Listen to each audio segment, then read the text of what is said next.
Jadi apa pengalaman Afiq? Benda ni kalau diceritakan, mungkin tak akan ada satu benda pun yang masuk akal.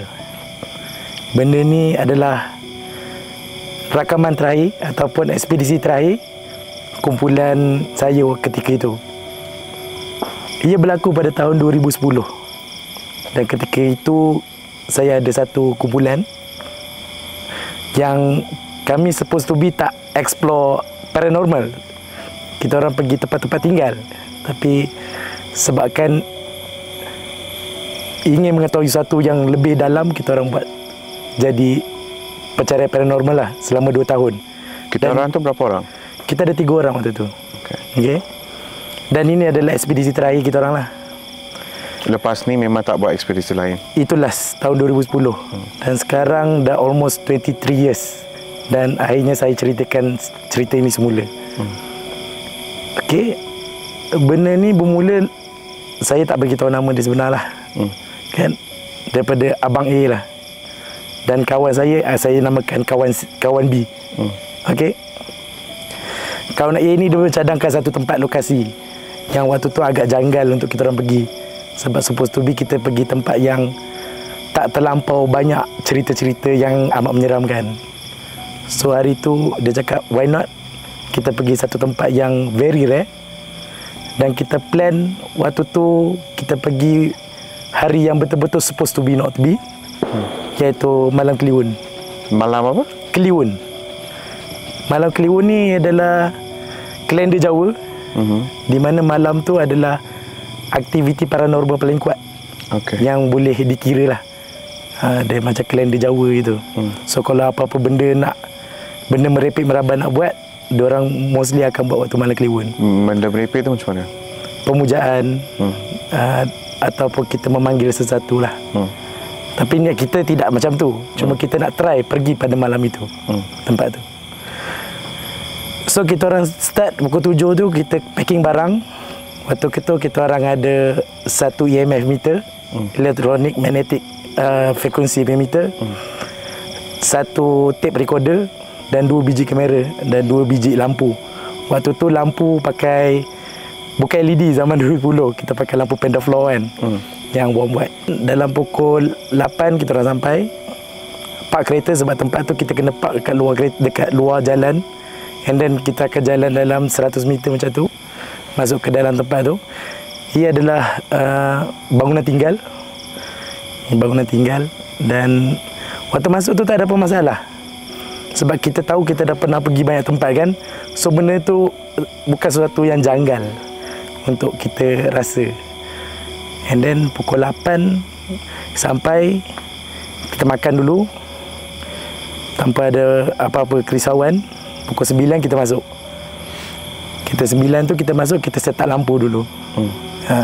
Waktu tu kita orang tak check lagi EMF meter semua. Kita orang tak check lagi. Kita orang hanya pasang lampu, set up lampu.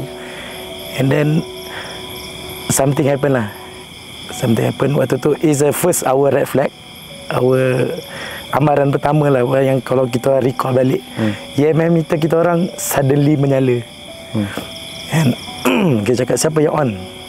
Suddenly dia spike. Dia ada menunjukkan something electromagnetic. During that time, telefon memang handphone, kita orang zaman tu EMF meter ni dia amat sensitif. Dia akan capture semua elektronik magnetik yang ada di persekitaran, termasuk handphone. So kita letak dekat dalam kereta lah untuk pengelakkan dekat kacauan frekuensi. So suddenly menyala ke merah. Just beep second, kita nampak ada lampu merah. Tapi nonsense lah benda tu kan, benda tak on kan. And then kita keluar, kita cakap nothing happen, maybe malfunction equipment. So dalam pukul 10 tu kita orang mula venture. Kita orang pergi ke bahagian belakang bangunan. Nothing happen. EMF kita orang steady. And then kita sampai ke dalam ruang tengah tu. Satu bilik itu kita orang rasa agak meremang waktu tu. Terbang, tapi yang Abang A ni kata, kita dapat dah benda ni. So when dia cakap kita dapat dah tu, kita rasa macam, sebab kita waktu tu berani. Okay? Kita memang berani waktu tu. And then waktu tu kita dapat rasa macam something is not right, something watching us. Macam kita bercakap ni ada sesuatu yang memati kita. Kita ada rasa macam it's not meremang bulu roma tau. It's something like orang tenung you lama sangat dari belakang. Tenung. And cakap it's something wrong lah. Kita cakap dengan kawan B tadi. Aku rasa tak sedar hati, something wrong with this place. So cakap kawan, it's nothing happen, tak ada apa-apa yang akan berlaku. And that time sebabkan kita dapat rasa tempat tu, sebab waktu tu kita punya equipment limited, handycam pun pakai DVD punya tu, so kita tak boleh rakam bebas. So kita kena rakam exact spot yang kita rasa benda tu memang betul-betul ada, entity tu ada. So kita place lampu kita semua, fokus, kita letak dalam bilik tu. Macam kita letak lampu ni satu ke sana, satu ke sini. Lepas tu kita orang ada satu EVP, Electronic Voice Recording punya ayat. Aku guna tape. Waktu tu kita orang tak digitalize lagi. Kita pastilah pakai tape recorder. Okay, tape recorder tu satu phase tu dalam 60 minit. So bila kita tekan play dengan tu, kita letak satu sudut, kita ingin dapatkan tindak balas daripada benda tu lah. Tape ni, perakam tape ni dia tak macam digital. Perakam tape ni, dia bila benda tu masuk, dia akan macam terpause sikit. Benda tu kan run, kalau kita run tape kan, kaset tu dia rakam. Kalau kita dapat dekat dia macam benda, dia akan record something. Waktu tu kita akan ambil timing dan akan balik untuk check mana dia jerk. Sebab benda tu dia kacau kita punya environment. And then pukul 10.30 kita dah keluar. Lepas set up kan, 10.30 kita keluar. Brother A dengan kawan B merokok. Cerita tempat ni bagus, tempat ni ada something. Dan brother A ni dia terlampau. Waktu tu kita tak tahu kenapa pelanggan dia begitu excited. Sebab selalunya dia orang tak terlampau excited, tapi dia malam ni agak curiga dengan dia. Satu, kenapa dia pilih tempat ni. Dua, kenapa dia pilih Malam Kliwon. Dan ketiga ni, kenapa dia terlampau excited sangat. Kan? Macam ada something lah. Kita kenal dia kan 2 tahun. So kita dapat tahu apa yang berlaku kawan kita kalau pelik sangat. Jadi yang plan untuk ekspedisi ni semua dia kawan A? Yes, kawan abang A. So lepas 11.30, bermula pukul 12 tu, kita start masuk balik dekat dalam bilik tengah tu, expect untuk rakam something. So kita orang pun run rakam sekeliling. Saya ada satu tape recorder dan kawan B ada satu tape recorder, dan abang A ni dia pegang EMF meter kan, dia pegang tu. Kita just tengok reading, kita 2 orang rakam dia. Rakam dia waktu tu sambil kita rakam setiap sudut dalam bilik tu. And then dalam pukul 12 suku something happen. And benda ni memang kalau kita cerita pun memang tak boleh masuk akal. Sesuatu yang very very tak masuk akal dan akan mengubah hidup saya selama-lamanya. First thing yang berlaku waktu tu, EMF kita orang suddenly merah full. Dia pegang merah menyala. And then kita orang punya lampu waktu tu dia suddenly bukan shutdown but pop up. Pop kaset kita orang yang rakam EVP Electronic Voice benda tu suddenly running laju macam tu. Benda tu supposed to be dia macam you tekan rewind, you tekan forward, bukannya tekan record and play. Macam ada satu benda tekan forward dan dia berpusing sangat kuat waktu tu, sangat kuat, dan you punya telinga macam berdesing tau. Padahal benda tu kalau tape recorder dia pusing, kita tak ada apa-apa kan, dia jadi macam tu kan. Tapi benda tu pusing, dia macam masuk dalam telinga. And then satu tepukan yang sangat kuat dekat bahu sebelah kiri setiap seorang. Semua bergerak macam tu, macam benda tu lalu sepintasan. And then saya pandang kawan A, abang B, and then kita bla bla bla bla bla. Saya dengan kawan B di hadapan dahulu. And then abang A tertinggal, kita tak perasan. Bila kita keluar je daripada pintu utama tu, bunyi bang. Orang jatuh macam satu kayu macam pokok tumbang. Pak. And then kita orang pun terberhenti, kita orang pun terduduk dekat depan tempat tu. Betul-betul is around macam saya dan tripod kamera ni kan. Bukan, saya dengan kerusi ni lah. Abang A dekat depan pintu, saya dengan kawan saya dekat depan tu. Waktu tu saya tak perasan kamera saya dah rosak. Dia punya lens pecah semua. So the only thing ada cahaya waktu tu adalah kamera kawan A.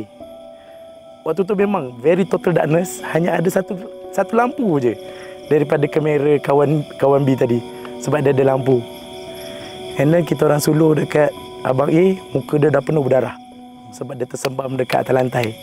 Dia nak keluar, dia memang tersepak bendul, and then dia keluar darah lah. First kita hanya rakam abang A, kita terduduk macam tu. Saya pun terduduk, saya tengok kamera saya semua dah rosak. Saya pandang kawan B, and then suddenly benda yang dia suluh tu luar biasa lah. Dia suluh daripada abang A. Kamera dia sebenarnya tak ada niat nak naikkan kamera tu, tapi dia naikkan sampai atas. And then kita nampak satu susuk yang benda tu lebih tinggi daripada bangunan tu, dan dia himpak abang A bahagian kaki. Kita tengok.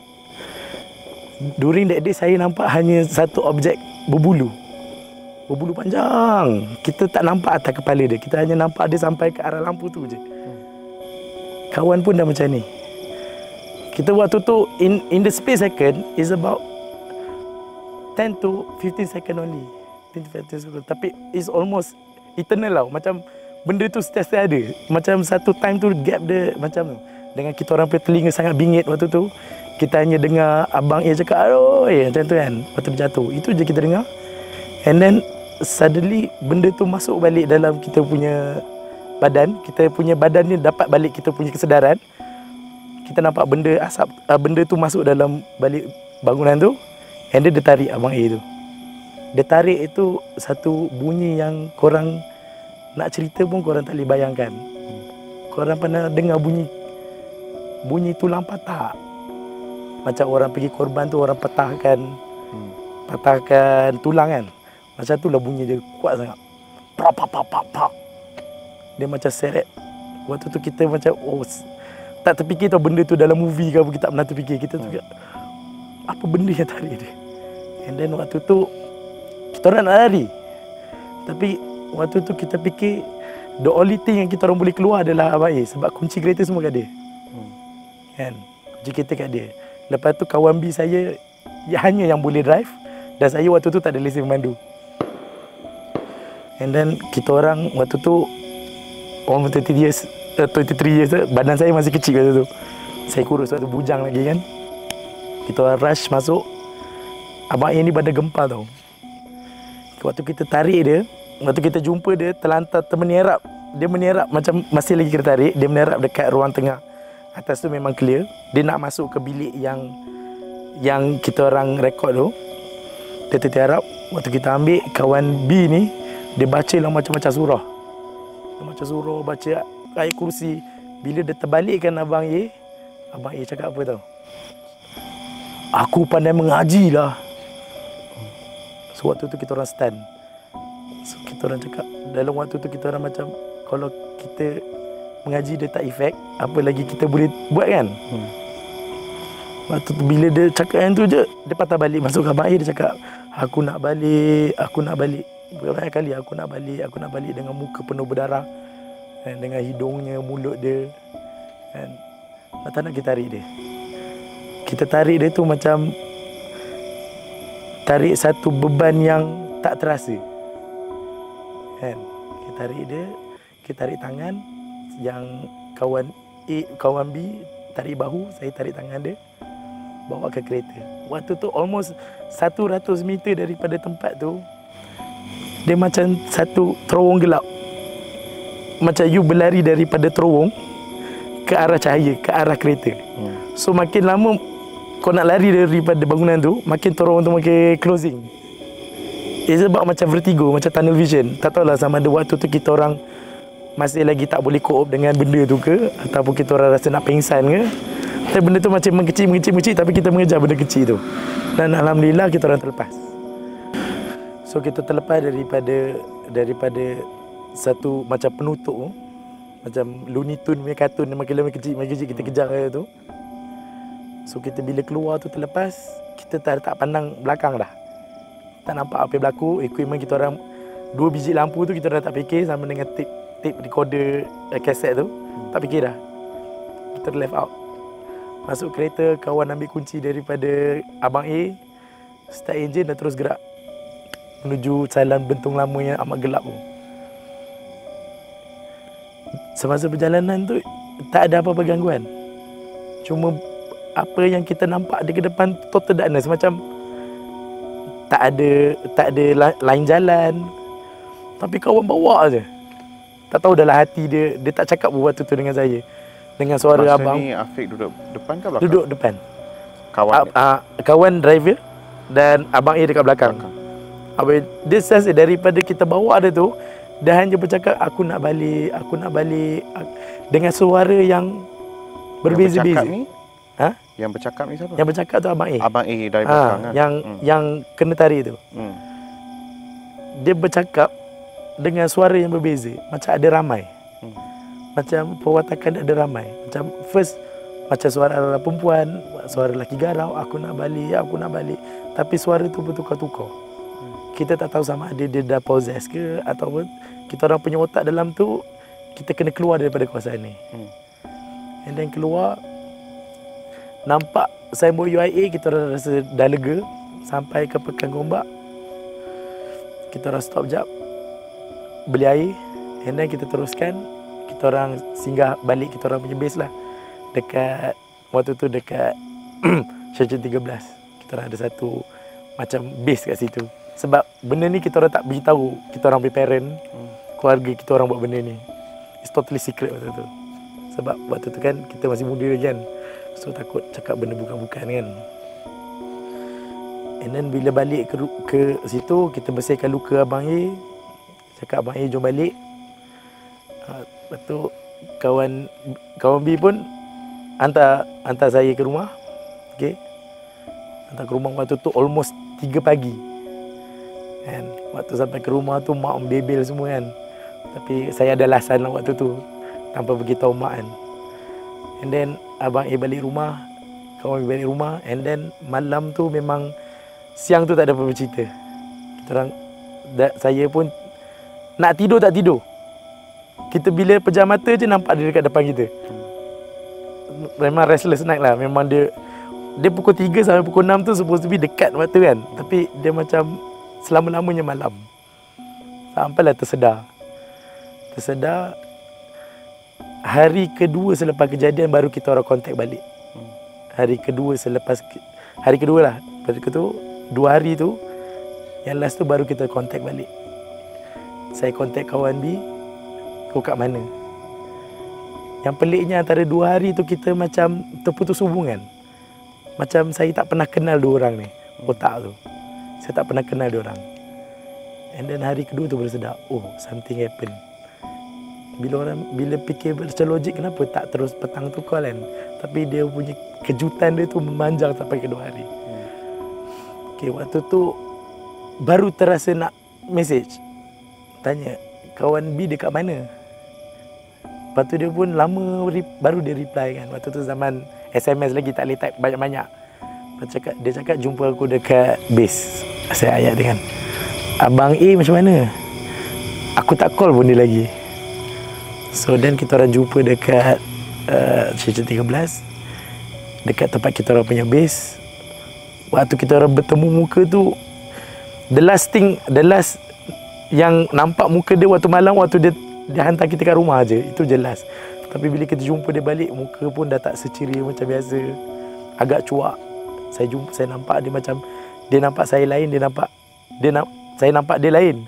Dia pun nampak saya lain. Macam bukan orang yang sama. Macam baru berkenalan situasi dia. Saya tanya, Abang A mana? Abang A tak apa-apa sihat. So and that day, that second day, kita orang check rakaman daripada camp kawan B tu. Then what we see is just kabus. Yang kita nampak Abang A tu just menyerap kat situ je. Tak ada benda, just kabus je. Benda tu very foggy.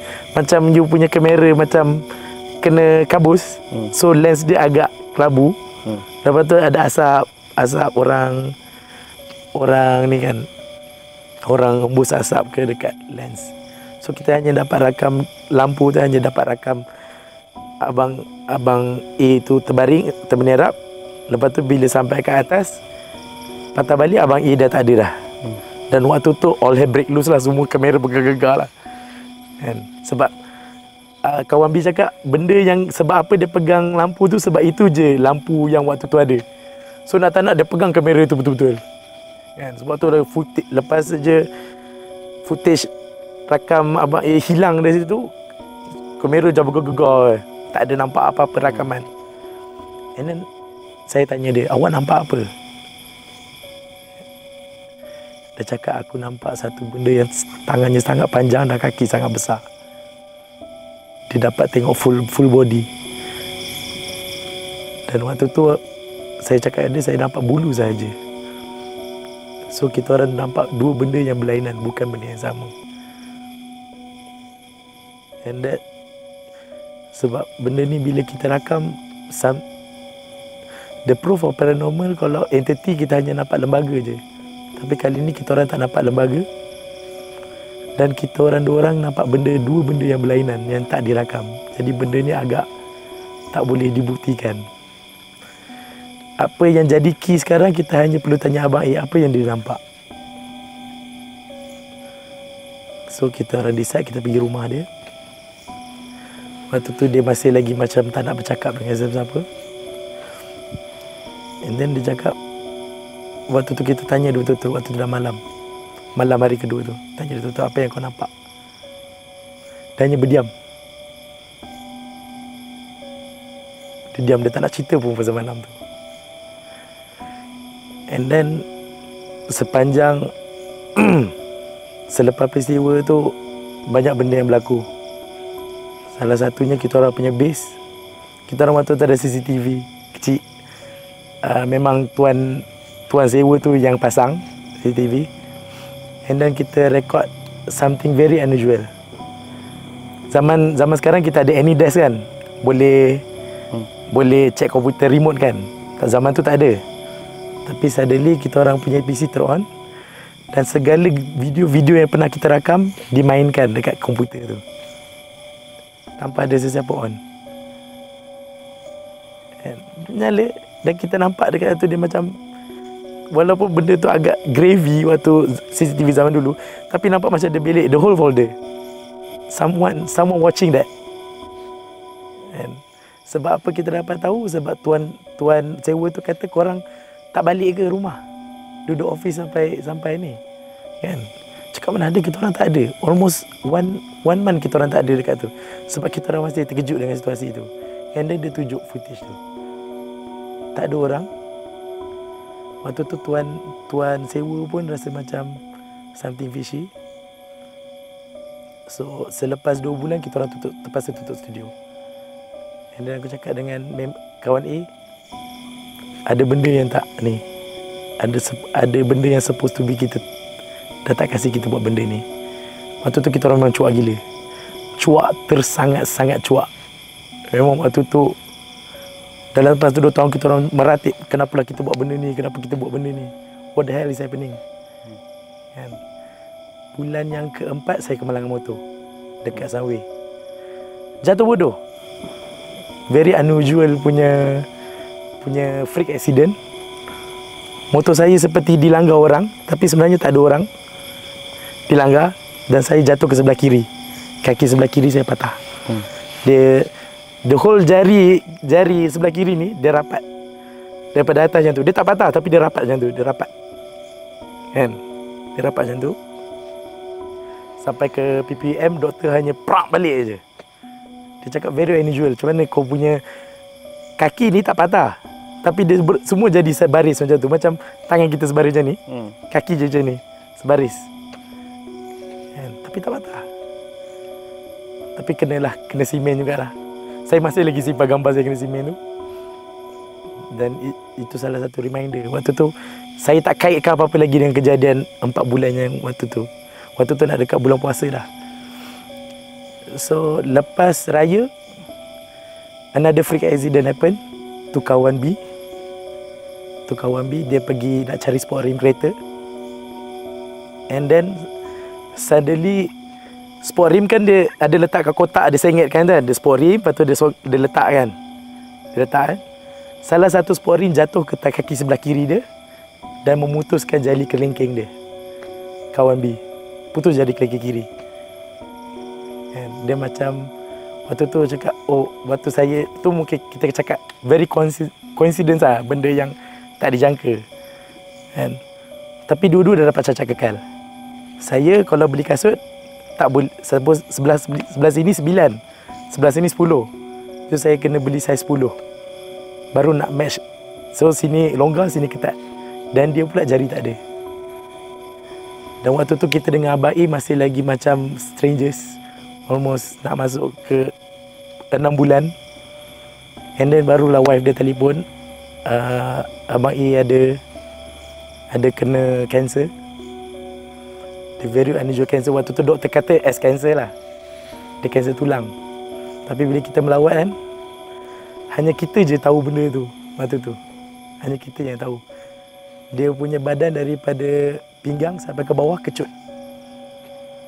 Dia macam tinggal tulang. Kulit ni semua dah tak ada. Dah macam very kecut. Sebelah kiri dia. Waktu tu aku telefon kawan B.